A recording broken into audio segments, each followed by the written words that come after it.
Cómo se vence una guerra sin levantar una sola espada. Cómo se derriba una fortaleza impenetrable. Un monumento al poderío militar, usando apenas el sonido, el silencio y una fe que roza en locura. Estamos acostumbrados a historias de grandes batallas, de estrategia geniales y de enfrentamientos sangrientos. Pero esta no es la historia de una batalla común. Es la crónica de un asedio donde el arma principal era la obediencia. La táctica era un ritual divino incomprensible, y el clímax fue uno de los milagros militares más espectaculares y extraños de todos los tiempos. Es la historia de cómo una ciudad invencible derrotada por una procesión, y cómo el sonido de trompetas y grito se volvieron más poderosos que la piedra. Para entender cada historia, necesitábamos sentir lo que estaba en juego. El pueblo de Israel, después de 40 años de una jornada exhaustiva y purificadora en el desierto, finalmente está en la tierra prometida. El milagro del cruce del río Jordán está fresco en sus memorias, pero la promesa aún no es posesión. Ante ellos, como un guardián de piedra, se yergue el primer y mayor obstáculo, la ciudad de Jericó. Esta no solo una ciudad, es una declaración, una fortaleza de murallas dobles, con tecnología y defensas que hacían dudar a los ejércitos más poderosos de la época. Para Israel, Jericó era la prueba. Vencerla significaría que Dios estaba con ellos. Fracasar significaría que la promesa era solo un espejismo. En el centro de toda esta presión hay nombre: Josué, el aprendiz de Moisés, ahora el comandante supremo, carga con el peso de una nación entera, el legado de su legendario mentor y la responsabilidad de transformar una promesa divina en una realidad terrenal. Es un estratega militar experimentado, entrenado en las batallas del desierto, pero sabe que esto es diferente. No es una simple escaramuza nómada, es una guerra de asedio contra un enemigo atrincherado y superior. Cada decisión suya será examinada, cada orden sopesada.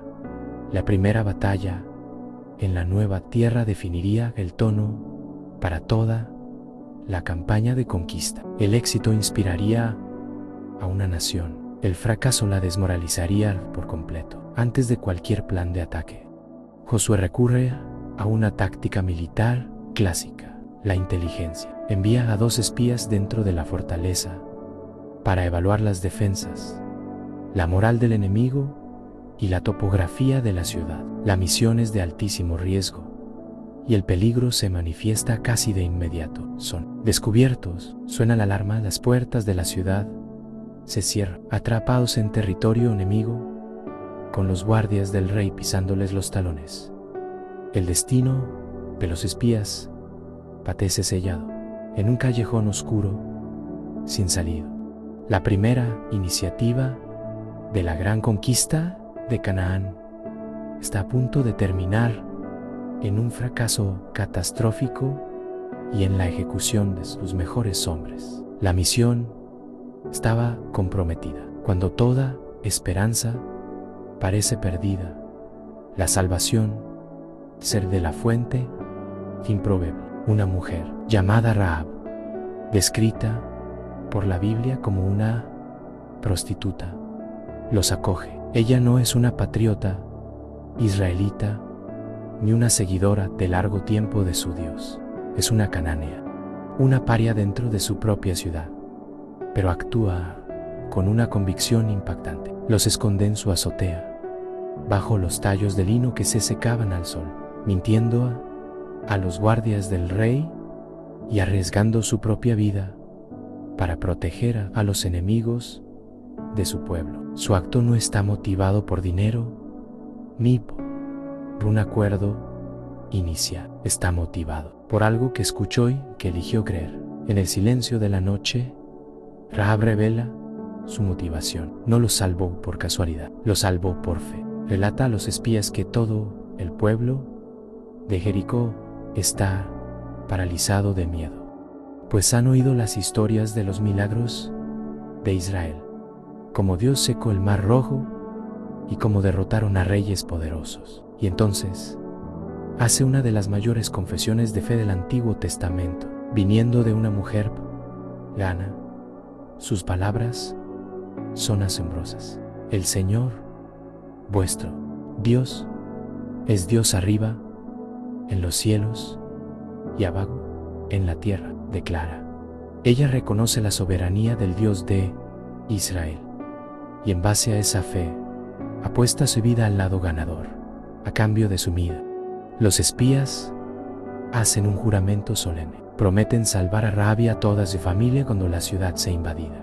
Pero ella es una señal, una garantía visible que distinga en medio del caos de la destrucción. Le dan una instrucción simple y poderosa.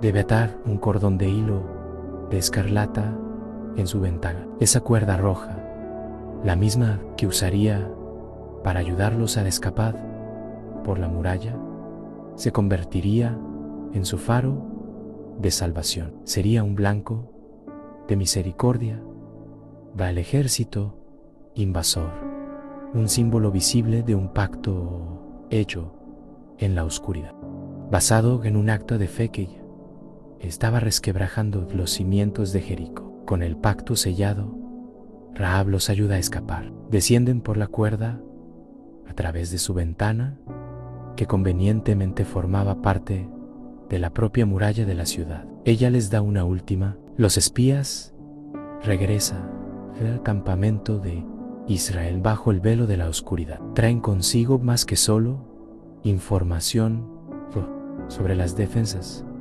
de la ciudad. Traen la clave de la victoria psicológica. Su informe, Josué, que electrizante. El Señor ha entregado toda la tierra en nuestras manos. Declaran. Todo el pueblo está paralizado de miedo por nuestra causa. La fortaleza que parecía impenetrable por fuera estaba, en realidad, pudriéndose por dentro con el pavor. Esta noticia confirma que el terror del Señor marchaba delante de Israel. Para cualquier general, este sería el momento perfecto para ordenar un ataque rápido y decisivo, explotando la debilidad moral del enemigo con la inteligencia en mano. Josué busca la estrategia. Sabe que la victoria dependerá de su genio militar, sino de la dirección divina. Mientras contempla la ciudad, inmerso en sus pensamientos, se enfrenta a una aparición vital e impresionante. Un hombre de pie, con una espada desenvainada en la mano. La reacción de Josué no es de miedo, sino de un comandante que busca claridad. Se acerca y pregunta: ¿eres de los nuestros o de nuestros enemigos? La respuesta que recibe define toda la campaña. Ni uno ni otro, dice el ser.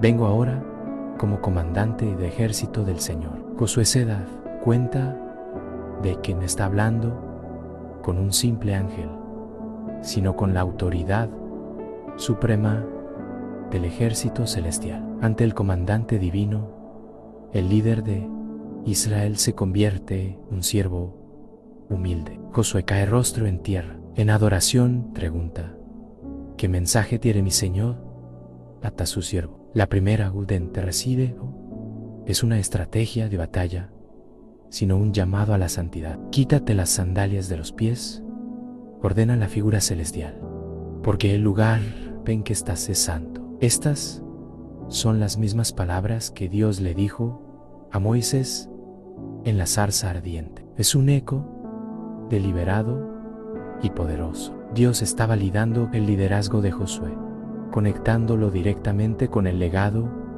de Moisés y declarando que el campo de cuerno de carnero, anchofar, debían tocar las trompetas continuamente. Detrás de ellos vendría el arca del pacto, el símbolo de la presencia de Dios y la orden más crucial de todas. El ejército debía marchar en completo y absoluto silencio. Ningún grito de guerra, ninguna flecha disparada, ninguna palabra pronunciada. Este no era un plan de conquistar una ciudad, era una lección ecológica en forma de asedio. La estrategia fue diseñada para eliminar cualquier posibilidad de orgullo humano. Si edicokaya, ningún general podría jactarse putaka, ningún soldado podría enorgullecerse de su valentía. La victoria sería tan evidentemente milagrosa que toda la gloria iría inequívocamente a Dios. Era una prueba de obediencia radical. Dios le estaba pidiendo a Israel que pareciera ridículo a los ojos del mundo, que abandonara su propia fuerza y confiara en un ritual no tenía sentido. La batalla por Jericó no sería ganada por la fuerza de las manos de Israel, sino por la fuerza de la fe en sus corazones. Imagina ahora la tarea de Josué. Tiene que volver a su consejo de guerra, a sus generales endurecidos por la batalla y a los líderes de las 12 tribus, y presentar este plan. Como explicaría que la estrategia para tomar la mayor fortaleza de Canaán era caminar en silencio durante una semana. Arriesgaría la moral de su ejército, que estaba ansioso por luchar. Arriesgaría su reputación como un líder cuerdo y competente. Sería la mayor prueba de su liderazgo. De Jericó se enseña que, en los caminos de Dios, la obediencia a menudo precede al entendimiento. La fe no es la ausencia de preguntas, la disposición a actuar incluso sin tener todas las respuestas. Josué fue llamado a confiar en el comandante, no en el plan, y esa decisión de obedecer, incluso en la perplejidad, fue lo que puso en marcha el milagro inminente. A pesar de la extrañeza del plan, la autoridad de Josué, validada por Dios, prevalece. La orden ceda, nación obedece. Alá. Mundo nunca olvidaría la primera mañana, la extraña procesión comienza. No es una formación de ataque, sino una ceremonia sagrada. En la vanguardia, los guerreros armados. Justo detrás, los 7 sacerdotes, con los shofares en sus labios, emitiendo notas largas, continuas e inquietantes. Luego, el corazón de la marcha, el arca del pacto, dorada y sagrada, llevada por los levitas. Y finalmente, la retaguardia del ejército. Rodean la colosal fortaleza una vez. El único sonido es el ritmo cadencioso de miles de pies marchando y el lamento sobrenatural de las trompetas. Para los israelitas, es un acto de fe ciega. Para los centinelas en los muros de Jericó, es un espectáculo bizarro e incomprensible. Una táctica que no existe en Gunma, no al de guerra. La reacción inicial de los defensores de Jericó es exactamente la que se esperaría. Burla. Estaban preparados para un asedio brutal, para arietes y flechas de fuego. En cambio, reciben un desfile religioso. Imagina los gritos de escarnio desde lo alto de las murallas. Así es como luchan los nómadas del desierto. Deben haber gritado: van a derrotarnos con música y un paseo. La escena, para ellos, era ridícula, una demostración de debilidad, no de poder. Probablemente se sintieron aún más seguros detrás de sus murallas impenetrables, viendo a sus enemigos comportarse de una manera tan pasiva y aparentemente tonta. La primera marcha termina y los israelitas simplemente regresan a su campamento, dejando a los soldados de Jericó confundidos y divertidos. Al segundo día, lo mismo, y al tercero, la misma procesión, a la misma hora, con el mismo silencio turbador roto solo por el mismo sonido siniestro de las trompetas. Lo que era ridículo el primer día comienza a volverse hiperbante. La burla en las murallas dice, en huye, reemplazada por un silencio tenso. La previsibilidad del ritual lo hace aún más aterrador. No hay variación, no hay ataque sorpresa, solo la misma marcha inexorable. Un reloj divida, marcando el tiempo de alrededor de su ciudad. La guerra psicológica de Dios comienza a surtir efecto. La repetición transforma la marcha de un acto tonto en una amenaza inminente e incomprensible. Un asedio no a sus muros, sino a sus mentes. Del lado de Israel, la batalla era de disciplina. Mantener el silencio para todo un ejército, especialmente cuando es provocado por el enemigo, es una hazaña de autocontrol monumental. Cada soldado, cada hombre, fue forzado a interiorizar la lucha, a sofocar su grito de guerra y a confiar en el proceso. Este silencio era pasividad, era un arma, creaba un vacío que era llenado por el sonido de las trompetas y el miedo del enemigo. Era un acto colectivo de obediencia que unía a la nación un único propósito. Al callar, estaban declarando que la voz que importaba en esa batalla no era la suya, sino la de Dios. Eran participantes activos del milagro, no por la fuerza, sino por la contención. Hacia el cuarto y quinto día, la atmósfera dentro de Jericó había cambiado por completo. El miedo que ya existía por las historias sobre el Dios de Israel ahora tenía una banda sonora diaria. El sonido de los shofares se convirtió en una señal de pavor, el anuncio de una cuenta regresiva cuyo fin no conocían. Imagina la paranoia. Los ciudadanos de Jericó, atrapados dentro de sus propias defensas, eran asediados por un ritual. Podían combatir. Cómo se lucha contra una procesión, cómo se ataca a un enemigo que no ataca. El silencio de los israelitas era más aterrador que cualquier amenaza gritada, pues sugería una confianza en un poder invisible. Podían medir.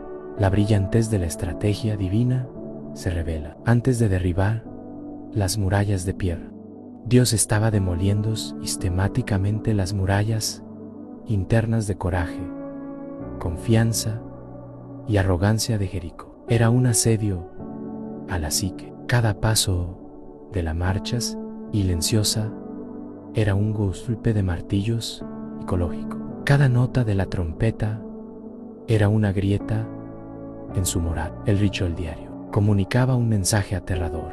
No necesitamos luchar contra ustedes.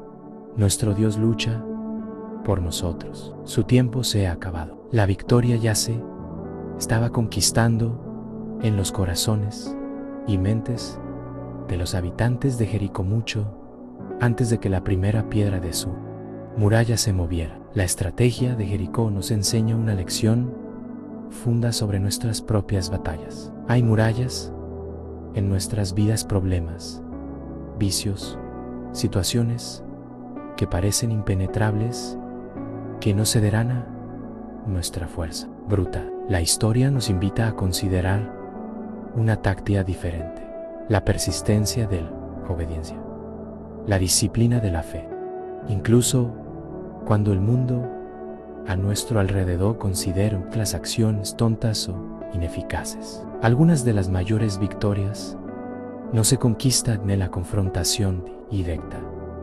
sino en la marcha diaria y consistente de la oración, en la integridad silenciosa y en la confianza de que, en el tiempo justo, Dios actuará de una forma que nadie espera. A veces, lo más poderoso que podemos hacer es simplemente seguir rodeando la muralla. En la noche del sexto día, un silencio diferente se cierne sobre el valle. La rutina, que se había convertido en una tortura predecible, ha concluido. Los israelitas regresan a su campamento, pero todos sienten mañana siguiente era diferente. Dentro de los muros de Jericó, la tensión alcanza el punto de ruptura. 6 días de guerra psicológica Los han dejado exhaustos y aterrorizados.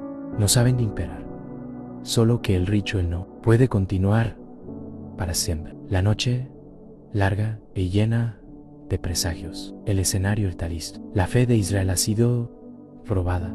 La mente de Jericó ha sido quebrada. El séptimo día está a punto de enmecer y con él el clímax de la más extraña, espectacular batalla de la historia. El séptimo día comienza antes del Omnerer. En el campamento de Israel, la atmósfera está cargada de una electricidad palpable. No hay la calma rutinaria de los días anteriores. Hoy, la orden de Dios, pues, diferente. El ejército se mueve con una urgencia solemne. Hoy, solo otro día de Marta. Es el día de la culminación, el día en que la obediencia prolongada encontrará su propósito dentro de los muros de Jericó. Centinela, exhaustos, observa, Melo, enmiento enemigo en la penumbra, sus corazones latiendo con fuerza ante la anticipación de lo desconocido. La larga semana de guerra psicológica estaba a punto de llegar a su clímax y el propio aire decía contener la respiración. Antes de que comience la marcha, Josué reúne al pueblo y revela el cambio en el plan. Hoy no rodearán la ciudad una vez, sino 7 veces. También da la orden de 2 en él, me escuchar. La promesa del fin del silencio, solamente al final, cuando yo lo ordene, deberéis gritar. Y por primera vez, declara la victoria como un hecho consumado. El Señor os ha entregado la ciudad. Detalla cómo la ciudad debe ser consagrada a Dios, con una excepción crucial. La promesa hecha Ra instruye al pueblo a perdonar su vida y la de su familia. Un recordatorio de que la misericordia caminaría junto al juicio. Y así comienza la primera vuelta, como en los días anteriores, al son de trompetas y en el silencio de la marcha.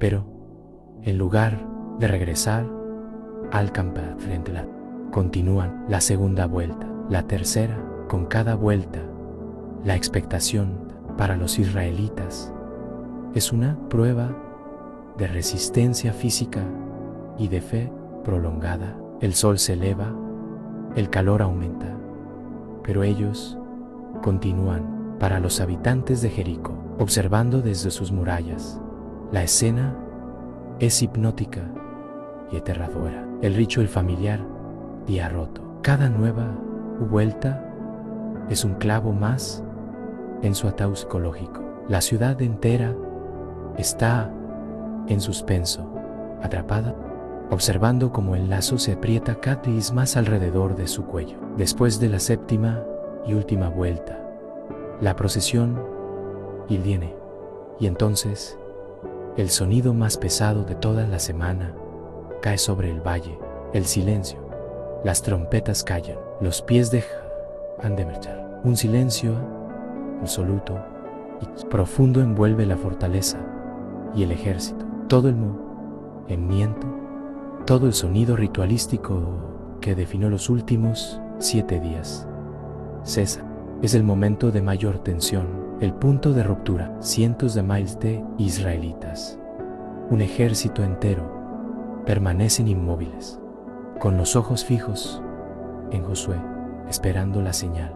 Dentro de las murallas, el pueblo de Jericó contiene a respiración. El ritual había terminado. ¿Qué vendría después? Josué levanta la mano, la señal. Los 7 sacerdotes llevan los shofares a sus labios y soplan un toque final, largo, agudo y triunfante, que resuena por toda la llanura. Inmediatamente después, Josué da la orden final al pueblo: gritad. Y por primera vez en 7 días, la disciplina del silencio se rompe. Un sonido como el mundo nunca antes había oído explota del ejército de Israel. No es solo un grito de guerra, es un trueno humano. la voz colectiva de una nación entera, liberando una semana de tensión, fe y expectación, un único y poderoso clamor. Es el sonido de la obediencia alcanzando su clímax, el sonido de la fe volviéndose audible. En ese preciso y espante, lo imposible sucede. La tierra tiembla, los cimientos de la fortaleza, que habían desistido siglos de historias, son sacudidos por una fuerza que no es humana. Las murallas macizas de Jericó, el símbolo de la arrogancia y el poder cananeo, no son derribadas por ariete o catapultas, simplemente desploman. El texto hebreo es preciso. La muralla cayó sobre sí misma, no fue empujada hacia afuera, se derrumbó sobre su propia base, hundiéndose y creando rampas de acceso para el ejército que esperaba. La fortaleza impenetrable que convirtió en un instante en un montón de ruinas accesibles. Que lo infranqueable se transformó en el camino hacia la victoria. Con el camino totalmente abierto, el ejército de Israel avanza. La Biblia dice que el pueblo subió a la ciudad, cada uno derecho hacia adelante. No hubo necesidad de maniobras complejas ni de encontrar un punto débil. La destrucción fue tan completa que cada soldado pudo atacar directamente desde su posición. La batalla por la ciudad fue rápida y decisiva. La resistencia, ya quebrada psicológicamente y ahora en shock por el Belar, fue subyugada. La primera y más poderosa fortaleza de la tierra prometida, la puerta de Canaán, cayó no después de un largo y sangriento asedio, sino en un momento de obediencia culminado por un grito de fe. La victoria fue total, instantánea y innegablemente divina. Toda la ciudad estaba siendo consagrada a la destrucción, como se había ordenado, pero en medio del juicio y el caos, una promesa debía cumplirse. Una señal misericordia permanecía intacta mientras la ciudad caía.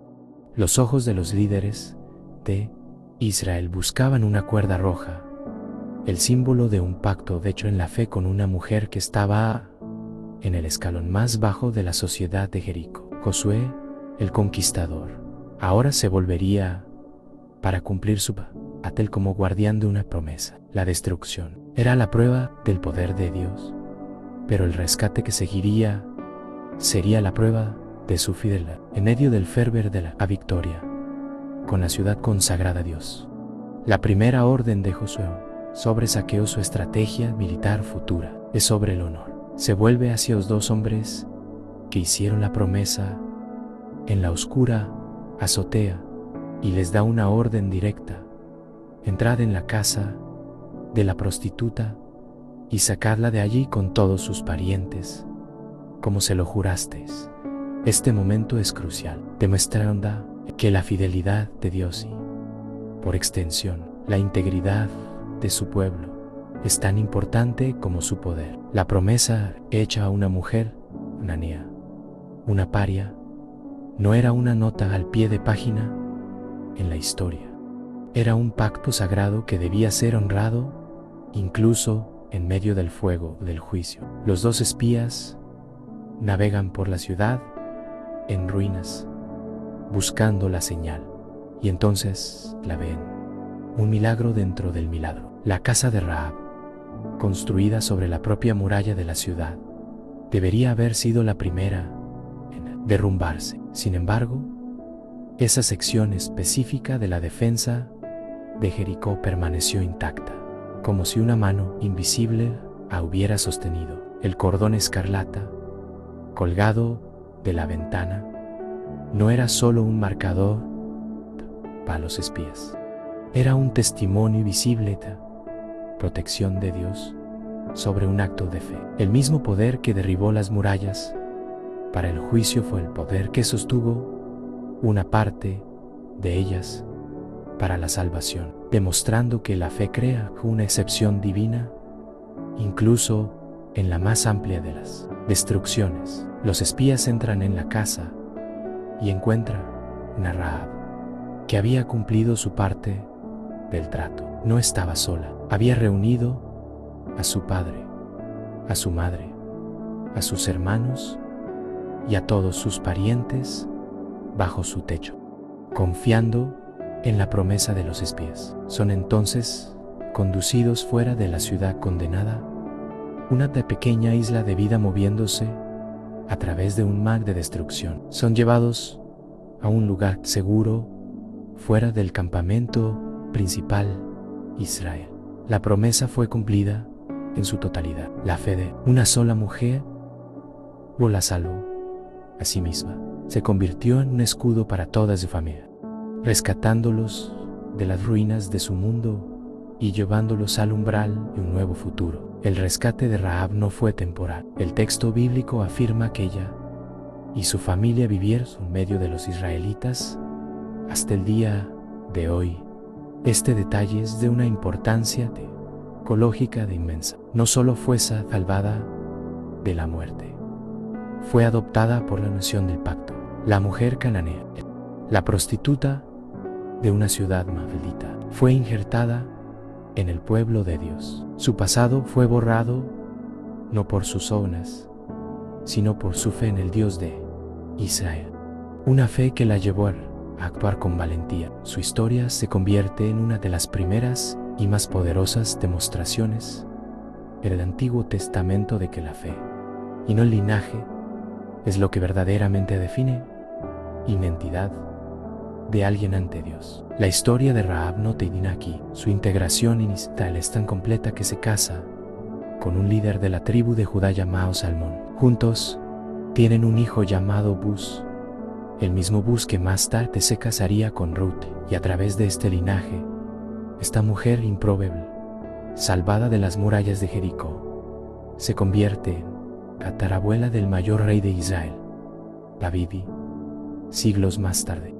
Cuando el Evangelio de Mateo traza la genealogía de Jesucristo, el Mesías, incluye orgullosamente su nombre. La paria de Jericó se convierte en una matriarca en el linaje de la salvación, un símbolo eterno de la gracia de Dios que puede tomar. No se ganarían por su propia fuerza, estrategia, con número. Se ganarían por la fe y la obediencia radical a los mandatos de Dios, sin importar cuán ilógicos parecieran. Jericó fue un entrenamiento práctico para que una nación aprendiera a depender de su comandante divino. La historia de Jericó resuena a través de los milenios y nos confronta hoy. Todos tenemos nuestras propias Jericós, problemas que parecen impenetrables, vicios arraigados, relaciones rotas, desafíos profesionales que parecen fortalezas. Nuestra tendencia natural es atacar esas murallas con nuestra propia fuerza, con más esfuerzo, más planificación, más ansiedad. La lección de Josué nos invita a un enfoque radicalmente diferente. Quizás la clave de nuestra victoria a luchar con más fuerza, sino obedecer con más fe. Quizás la solución provenga de nuestra estrategia, sino de nuestra disposición a seguir un plan divino que puede parecer una tontería para el mundo. La caída de la mayor fortaleza de Canaán no fue, en última instancia, una historia sobre la guerra. Fue una historia sobre adoración, obediencia y fe. La fe de una mujer en una ciudad condenada, simbolizada por un hilo escarlata. La obediencia de una nación entera, expresada en 7 días de marcha silenciosa. Y el poder de un Dios que responde a la fe y a la obediencia de una manera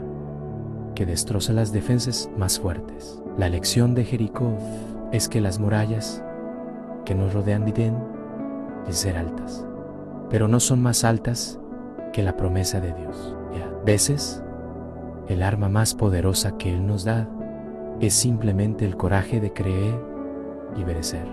Cuando el polvo se asentó en Jericó, lo que quedó no fue solo una ciudad en ruinas, sino un testimonio eterno grabado en piedra y polvo. La mayor fortaleza de la tierra prometida no fue derribada por un ejército, sino por un acto de adoración. La victoria no fue conquistada por la genialidad de un general, sino por la obediencia de un pueblo a un plan que desafiaba toda razón. La verdadera batalla de Jericó no duró un instante, duró 7 días. Se libró en el silencio de cada paso, en la disciplina de cada sacerdote, en la fe de cada soldado que marchó sin entender, pero creyendo. El grito final no fue lo que rompió las murallas.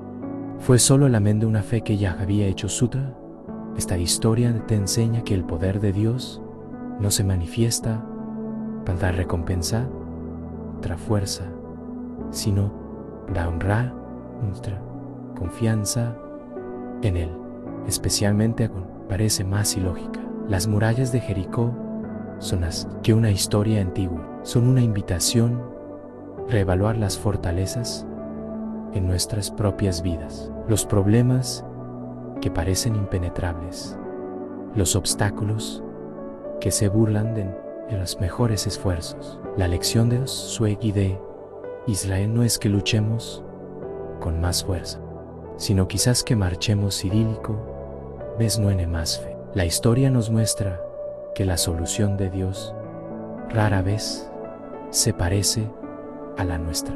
Puede venir en forma de un ritual silencioso, de una obediencia persistente, de una confianza radical, proceso que el mundo a nuestro alrededor llamaría locura. La caída de Jericó es la prueba de que no hay muralla tan alta que no pueda ser derribada cuando el pueblo de Dios decide obedecer su voz. Las murallas de Jericó cayeron con un grito de fe. ¿Qué murallas necesitas derribar en tu vida?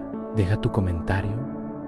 Queremos leer y fortalecernos con tu viaje. Si esa historia te inspiró, suscríbete al canal para más narrativas sobre cómo lo imposible que vuelve posible.